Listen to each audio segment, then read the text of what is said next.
నమస్కారం అండి. నేను శైలజ. నేను హైదరాబాద్‌లోనే ఉంటానండి. నేను ఈరోజు మీకొక సాంగ్ వినిపిస్తాను.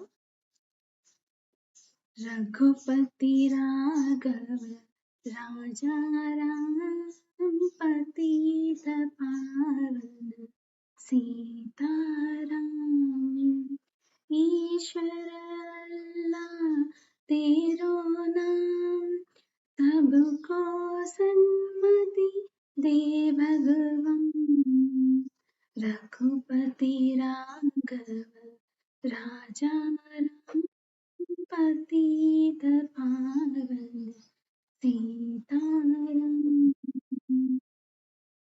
ఇది కౌముది ఛానల్ అండి. మనం ఆధ్యాత్మికమైన విషయాలపై చర్చించుకోవడానికి ఈరోజు నేను మీ ముందున్నాను.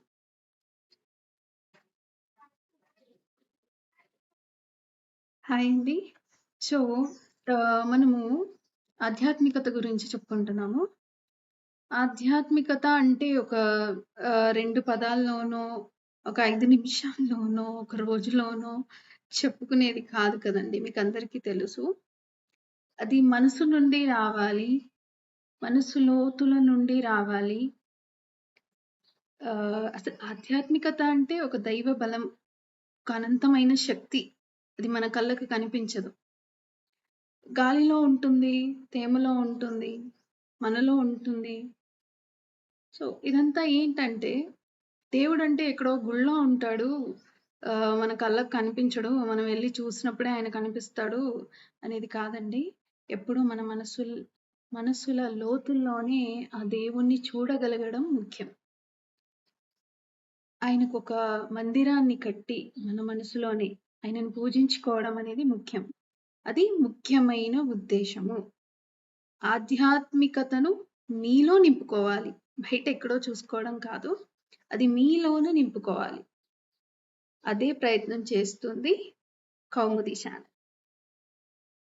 మన పిల్లలు ఎవరైతే ఉన్నారో బాలబాలికలు, వాళ్ళ లేత మనసులలో మనం చిన్నప్పటి నుండే ఈ ఆధ్యాత్మిక భావనను మనం నాటగలిగామంటే వారు పెద్దగా అయి ఒక 10 మందికి, ప్రపంచానికి అవసరం లేదండి, ఒక 10 మందికి వారు ఈ స్పిరిచువల్ నాలెడ్జ్ అనేది వాళ్ళు పంచగలిగారు అనంటే, ఒక 10 మందిలో వాళ్ళు నాటగలిగారు అంటే అంతే చాలండి. ఈ ఆధ్యాత్మికత అనేది ముఖ్యంగా ప్రతి మనిషిలోనూ మనం దేవుణ్ణి చూడటం చాలా ముఖ్యమండి. దేవుణ్ణి చూస్తూ, ఇతరులను ప్రేమిస్తూ, వాళ్ళపై దయ, కరుణ, జాలి, వాళ్ళకి ఏవైనా అవసరాలున్నప్పుడు మనం సహాయం చేయటం, వారు బాధలలో ఉన్నప్పుడు మనం వెళ్ళి ఓదార్చటం చాలండి. ఇంతే చాలు. ఇక మీరు వెళ్ళి ఏవో ప్రెజెంట్స్ ఇవ్వడము, వాళ్ళకి డబ్బులు ఇవ్వటము, ఇంకా వాళ్ళకి ఎలాంటి హెల్ప్ చేయాల్సి వస్తుందో అని దూరంగా ఉండటము, ఇవన్నీ కూడా ఈ కాలం కలియుగంలో జరిగేవి సామాన్యంగా. సో పిల్లల్లో మనం అది నాటగలిగితే, ఆధ్యాత్మికత అనే ఒక చిన్న మొక్కను, ఒక చిన్న విత్తనాన్ని మనం పిల్లల్లో నాటగలిగామంటే ఈ ప్రపంచమే మారిపోతుందండి. వాళ్ళలోని దయ, కరుణతో వాళ్ళు ఈ ప్రపంచాన్ని మార్చేస్తారు. దేవుడు అంటే ఏదో మన హిందూ మతం, క్రైస్తవ మతం లేదా ముస్లిమ్స్ వీళ్ళు అని కాదండి. ఒక్కొక్క మతము వాళ్ళ దేవుణ్ణి ఒక్కొక్క రూపంలో చూసుకున్నారు అంతే. అది ఆ శక్తి మాత్రం అందరికీ ఒకటే. అది మీకు అందరికీ కూడా తెలుసు. దానిలో ఉన్న ఎనర్జీ సోర్స్ అనేది మాత్రం ఒకటే. ఆ ఎనర్జీ సోర్స్ ఏంటి అని మనం కనిపెట్టడమే ఒక మానవునిగా పుట్టినందుకు మనం చేయాల్సిన ముఖ్యమైన పని. మరి ఈ ఆధ్యాత్మికత అనేది దాన్ని లెక్కించగలుగుతామా మనము? దానికి క్యాలిక్యులేషన్స్ ఉన్నాయా? లేవండి. No calculations, no proofs. This is all maya world. ఒక మాయా ప్రపంచము. ఈ స్పిరిచువాలిటీ అనేదంతా కూడా ఒక మాయా ప్రపంచం అండి. ఇందులోన మనకి ఎప్పుడు కూడా దేవుడొచ్చి ఎవరికీ ప్రత్యక్షం అవ్వలేదు. మనం చూడలేదు దేవుణ్ణి. మీరు చూసారా? మీలో ఎవరైనా చూసారా దేవుణ్ణి? చూడలేదు. ఎందుకు అంటే దేవుడు ఎప్పుడూ మన మనసులో ఉంటాడు. మన ఆలోచనల్లో ఉంటాడు. మనం చేసే పనులలో ఉంటాడు. మనం చేసే పనులు మంచివై ఉండాలి. మనం ఆలోచించే ఆలోచనలు మంచివై ఉండాలి. మన మనసు మంచిదై ఉండాలి. ఇది మెయిన్ ఇంపార్టెంట్ అండి. దేవుణ్ణి అందరూ ఎక్కడెక్కడో వెతుక్కుంటూ ఉంటారు. గుళ్ళల్లో వెళ్లి వెతుకుతారు. చెట్లలో వెతుకుతారు. మనుషుల్లో వెతకటం ప్రారంభించండి. జంతువులు, పక్షులు వాటిలలో దేవుణ్ణి వెతుక్కోవడం ప్రారంభించి మీరు వాటికి ఏం కావాలి, వాటి బాధ ఏంటి అనేది మీరు అర్థం చేసుకోగలిగి అంతో ఇంతో మీకు తోచినంత చేయండి వాటి కోసం. మీకు లేనిది తెచ్చి మీరు చేయాలి అనేది అవసరం లేదండి. మనకు ఉన్న దానిలోనే మనం చేయగలం. మీరు ఆలోచించండి.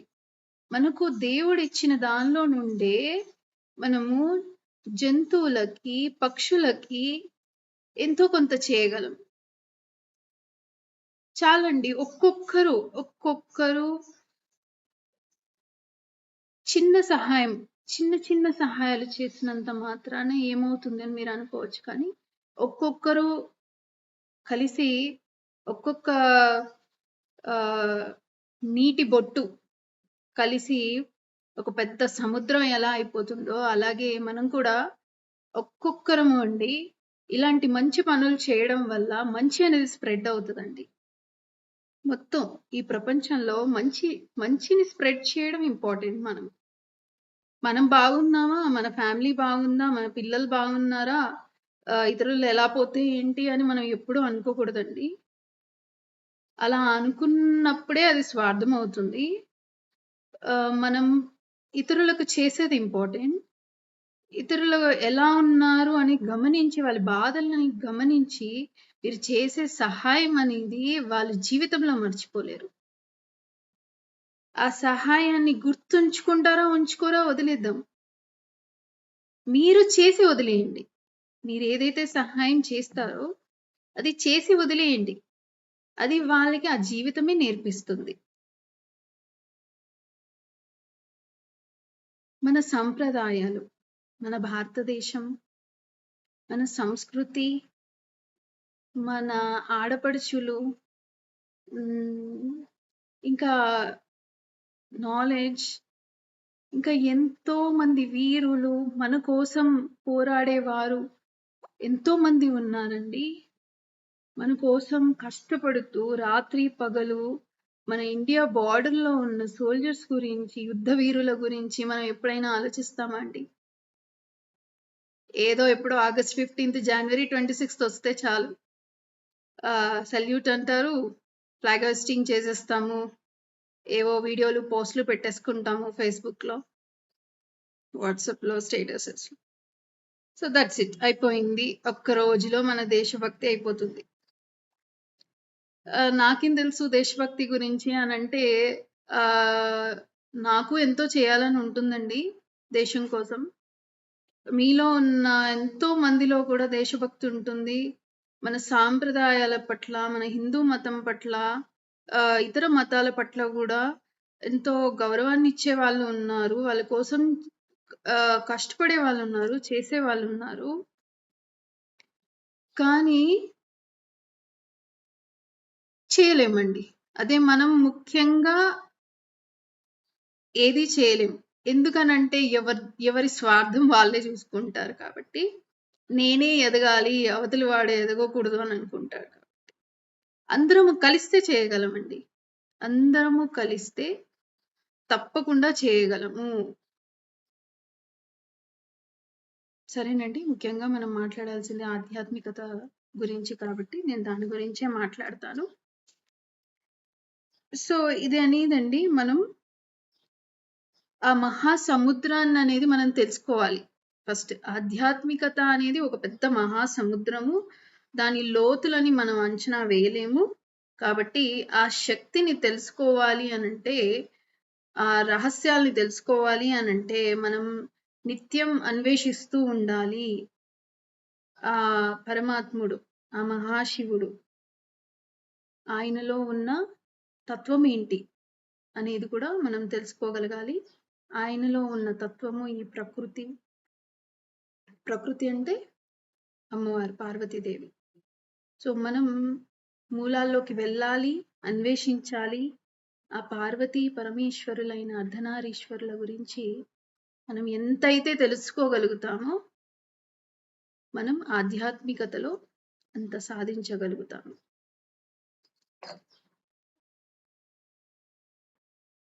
మనకు హిందూ ధర్మ శాస్త్రంలో అష్టాదశ పురాణాలు అనేవి ఉన్నాయి కదా, మీకు అందరికీ తెలుసు. ఈ అష్టాదశ పురాణాలను రచించింది మహాముని అయిన వ్యాస మహర్షి. అతని శిష్యుని పేరు రోమహర్షణుడు. ఆయన కుమారుడైన సూత మహర్షియే ఈ పురాణ గాథలన్నింటినీ కూడా మనకు చెప్పడం అనేది జరిగింది. అది గ్రంథాలలో రాసి ఉంది. ఈ పురాణాలలో ముఖ్యంగా శైవ వైష్ణవ ఘర్షణలు అనేవి చాలా జరిగాయి అనేది మనకు పురాణాలలో రాసి ఉంది. అప్పట్లో వాళ్ళకు గల ఆధ్యాత్మికత అనేది రెండు మార్గాలలో ఉండటం మనము గమనించాల్సిన విషయం. ఈ రెండు మార్గాలను కూడా మనం బ్యాలెన్స్ చేసుకుంటూ శైవ పురాణాలు, వైష్ణవ పురాణాలు, భాగవత పురాణాలు, రామాయణము, దేవి భాగవతము, గరుడ పురాణము, ఇలా మనకు గల ఈ పురాణాలన్నింటినీ కూడా మనం ఒక్కొక్క దాని గురించి విశ్లేషణగా ముఖ్యమైన పిల్లలను ఆకట్టుకునే కొంత విషయాన్ని మాత్రమే తీసుకుని పిల్లలకు యానిమేషన్ ద్వారా వాళ్ళకు అర్థమయ్యే విధంగా కూడా మనం వివరించడం అనేది జరుగుతుంది. ఇది మన ప్రణాళిక, ముఖ్యమైన ప్రణాళిక. అది కూడా పిల్లల కోసం, వారి ఆనందం కోసం. ఇంకా చెప్పాలంటే వాళ్ళ పిల్లల చదువులతో పాటు కూడా ఈ గాథలన్నీ వింటూ, వాళ్ళకి తెలుగు కూడా ఒక సబ్జెక్ట్ అనేది ఉంటుంది, whether it is second language, third language లో ఉండొచ్చు కొంతమందికి. సో ఈ భాష మీద కూడా వాళ్ళకి తెలుగు అంటే ఏంటి, హిందూ ధర్మం అంటే ఏంటి, సంస్కృతం అంటే ఏంటి అనే విషయాలపై ఒక అవగాహనను కలిగిస్తూ తెలుగు అనేది చదువుకోవడం ఎంత ముఖ్యమో, ఎంత అవసరమో అనేది కూడా వాళ్ళకి చెబుతూ మనం కౌముది ఛానల్ని ముందుకు తీసుకెళ్తాం. నమస్తే.